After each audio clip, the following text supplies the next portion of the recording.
Tahukah Anda bahwa sebagian besar tukang bubur yang menggunakan sepeda motor di Jabodetabek rata-rata berdomisili di Kampung Bubur, kawasan Tambun, Kabupaten Bekasi.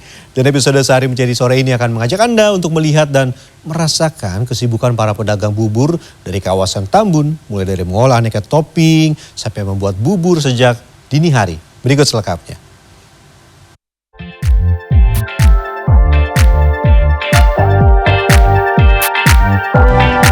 Ada yang gemar menyantap bubur untuk sarapan? Bubur ayam hadir dalam berbagai varian rasa. Salah satu sentra penjualan bubur di kawasan Jabodetabek berada di Tambun Selatan, Kabupaten Bekasi, Jawa Barat. Ciri-ciri pedagang dari kampung bubur Tambun adalah sajian bubur yang tidak menggunakan kuah kuning, melainkan terdapat taburan caipo kering. Tentu saja berjualan menggunakan sepeda motor lengkap dengan gerobak yang telah dimodifikasi di bagian kursi penumpang. Rasanya beda aja.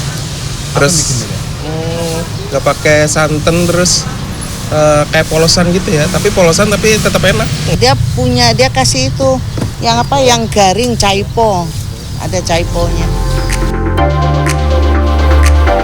Walau waktu berjalan relatif sebentar, mulai dari pukul 6 sampai pukul 10 pagi atau sekitar 4 jam saja. Namun perjalanan membuat bubur ternyata memakan waktu hampir semalam suntuk. Dan beginilah kisah selengkapnya. Ketika matahari tepat berada di atas kepala, sekitar 100 pedagang bubur di Desa Sumberjaya, Tambun Selatan telah sibuk berbelanja bahan-bahan untuk pembuatan bubur. Tapi kalau misalkan kita pakai bawangnya bukan yang bagus tuh rasanya berubah nggak sih, Bu? Tetap beda harganya, beda rasa. Berarti yang bagus tuh yang apa, Bu? Yang baru dikupas, baru dari Indo. Ngomong baik agak masuk ke lubangnya. Bawang sudah, waktunya berbelanja aneka kebutuhan lain. Ada seledri, cabai, kacang tanah, dan juga penyedap rasa. Lanjut ada lobak putih yang sudah diasinkan. Itu kalau seger namanya lobak putih. Terus setelah difermentasi potong-potong rendam garam itu jadinya caipo buat topping bubur. Oh, ada yang nggak pakai. Cuma di sini yang pakai. Jakarta, kalau dari Jakarta mau itu wajib pakai itu. Terakhir, kita juga membeli wadah bubur. Ya beginilah kesehariannya. Kenapa belanjanya juga nggak bisa langsung sekaligus banyak? Karena kan bisa dikatakan setiap hari jualan biar fresh dan biar ketahuan berapa jumlah laku enggaknya, ya belinya ya seperti ini, nggak terlalu banyak tapi konsisten setiap hari.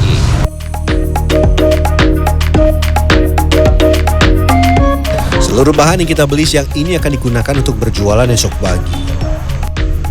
Pindahkan yang pinggir ke tengah, yang tengah ke pinggir supaya dia nggak gosong. Biasanya kan pinggirnya tuh dia lebih cepat panas duluan ya, Pak ya?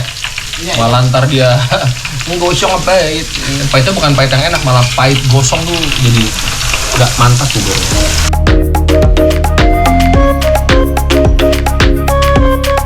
Setiap hari 5-10 kg bawang merah yang sudah diiris tipis diolah menjadi bawang goreng yang akan digunakan sebagai taburan pada bubur. Sebelum dikemas, tiriskan terlebih dahulu ya. Biar garing, karena kalau dia masih dalam kondisi basah banget atau berminyak, ya udah dikemas dia bakal melempem dan nggak crunchy, dan tentunya akan mengurangi cita rasa dan juga kenikmatan dari si bawang itu sendiri. Padahal kan bawang enak tuh kalau krenyes gitu deh.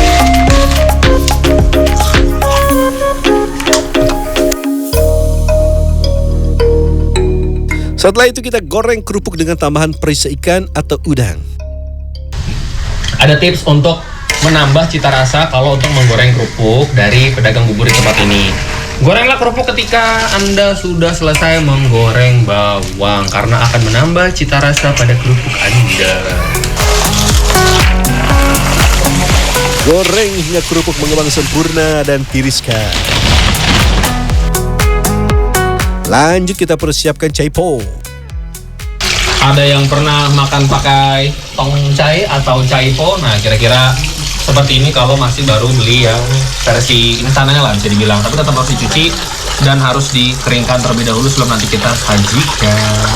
Oke, udah. Kita buang dulu airnya.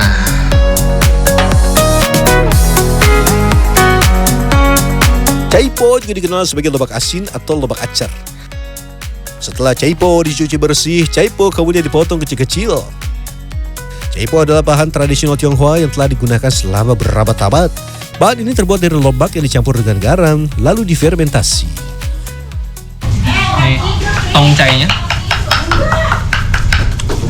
Kalau yang belum pernah makan, ini deskripsi rasanya itu dia ada asinnya cukup kuat, asamnya ada, dan teksturnya itu crunchy tapi bukan crunchy yang garing seperti bawang goreng, tapi garing biasa. Mungkin kalau yang makan seblak, nah mirip-mirip teksturnya seperti itu, tapi lebih dominan aftertaste-nya itu asinnya.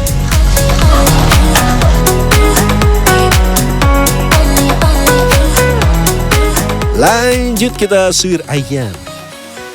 Ayam yang digunakan adalah ayam yang berumur relatif tua dan bumbu untuk merebusnya hanya garam dan sedikit lada putih. Ini kenapa pakai ayam yang gede, ayam tua? Biasanya kan kalau ayam tua tuh lebih keras ya biasanya. Justru itu. Jadi terasa dimakannya. Terasa dimakannya gitu. Beda dengan ayam muda tuh anjir. Basah. Agak basah, mendingan ayam yang tua yang lebih terasa ya. Terasa.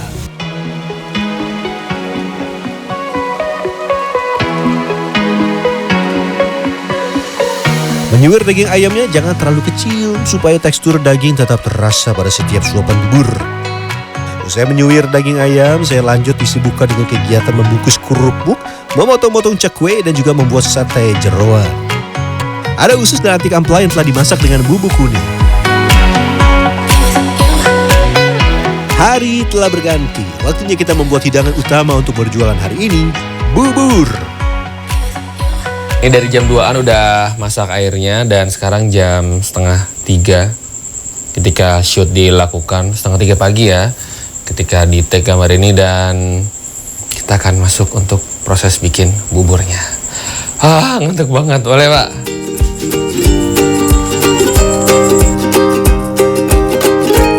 Aduk secara berkala agar beras tidak gosong di bagian bawah. Untuk bumbunya sederhana, hanya kaldu dari rebusan ayam dan juga garam secukupnya. Untuk bumbunya dia lagi-lagi tidak terlalu dibikin terlalu asin, terlalu gurih, terlalu apa, karena kan nanti dikasih topping-topping lain juga rasanya pas. Ini dikasih garam saja sama kaldu ayam ya Pak? Minyak ayam ya tadi ya? Minyak ayam atau kaldu ayam itu bisa. Sudah, hanya 2 itu saja, sisanya dari topping rasanya. Sambil menunggu bubur matang, kita buat sambal untuk bubur. Makan kacang tanah sangrai ya. Ini literally sambal, tapi dia agak sedikit thick karena ada si kacangnya tadi. Tong langsung. Tapi pedesnya nggak yang bikin nyelak gitu. Pedes aja, langsung seger. Langsung seger. Saya pun bergegas menaikkan panci bubur dan aneka topping ke atas gerobak bubur yang sudah dimodifikasi sedemikian rupa. Kita siap-siap jalan. Sekarang jam 5:50. Kita ngejar waktu sebelum jam 6 pagi supaya ketika ada orang kantoran, kalau lagi weekdays terutama, itu bisa sempet berbelanjanya. Terus kalaupun lagi weekend juga ya, habis lari pagi atau jogging, mau nyerap bubur juga bisa.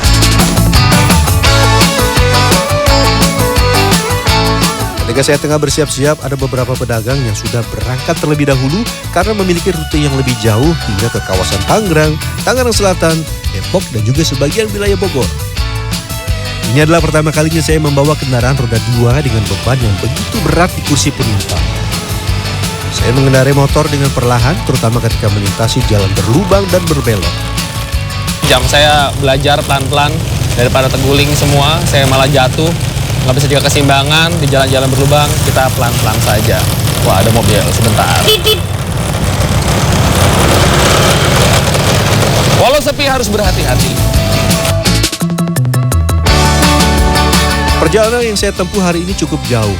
Tangan dan punggung saya mulai terasa pegal akibat menahan beban dari gerobak bubur yang saya bawa. Ini udah setengah perjalanan, saya minta ganti dulu karena tadi nahan tangan nggak kuat, takutnya malah gantian dulu. Saya yang pakai motor biasa. Matahari perlahan bersinar di ufuk timur. Saya dan Pak Ajis memacu motor sedikit lebih cepat untuk mengejar waktu. Wah, hampir di setengah perjalanan lah ya. Biasanya sih Bapak nyampe 40 menit, ini 1 jam lebih dikit.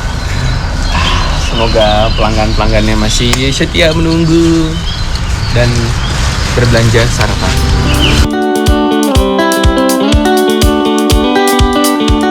Para pelanggan perlahan berdatangan. Harga seporsi bubur tergolong ramah di kantong, Rp10.000 saja. Kalau mau pakai santai, tambah Rp2.000 ya. Dalam sehari, para pedagang bubur dari Tambun mampu menjual 100 sampai 150 porsi. Waktunya kita icipi bubur ayam yang telah dibuat hampir semalam suntuk. Sebelah.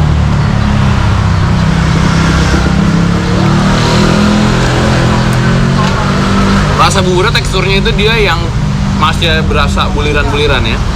Tapi yang saya suka tuh di mulut tuh rame banget, rasanya tuh rame, bener-bener rame. Rame itu dalam arti di setiap gigitan tuh berasa ada tongcainya, ada pahit dari bawangnya. Tongcai juga ada rasa asin gurihnya juga ya. Terus juga ada rasa pedas sedikit dari sambalnya. Teksturnya juga bervariasi.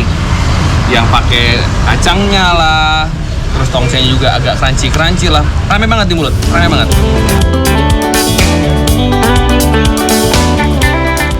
Walau mampu mengantongi omset 1 juta sampai 1,5 juta setiap hari, tidak semua hari berjalan mulus bagi mereka. Baru berangkat, kesenggol motor, jatuh lah pasti, ya hancur semua. Hancurnya gimana? Ya nggak berbentuk lah, keranjangnya udah nggak berbentuk.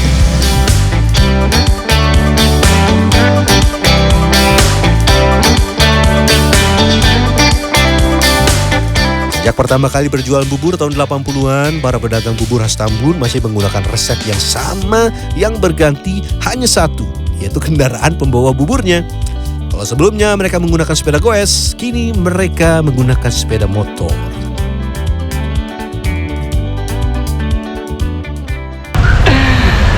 Ini saya agak sedikit norak ya, karena saya sudah lupa pernah makan, cuman saya lupa banget ternyata rasanya ini sangat unik ya. Bubur lain enak, dengan cita rasanya juga mantap, tapi ini memberikan warna baru di dunia perbuburan. Karena buat saya pribadi yang memang suka kadang makan bubur buat sarapan, ini variasi yang menyenangkan. Saya nambah, tapi setengah aja ya.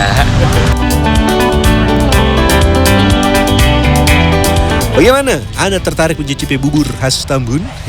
Yan Fernando di Agung Yuldiarto, Bekasi, Jawa Barat.